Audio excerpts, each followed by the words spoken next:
जी अब्बू, अस्सलाम वालेकुम। अब्बू, आप तो बिजली के महकमे में रहे हैं, आपको तो बिजली का पता है।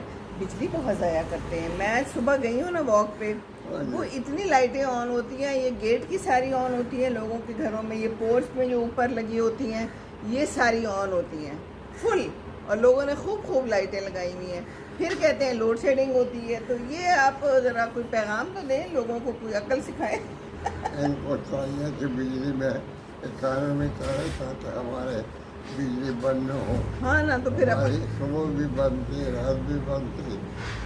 अब देखिए बुज़ुर्गों को भी कितनी मुश्किल पड़ती है, बिजली नहीं होती, बिजली चली जाती है, कोई बीमार होता है, कोई बुज़ुर्ग होता है, कोई बर्दाश्त नहीं कर सकता गर्मी, तो पंखा भी नहीं चलता फिर।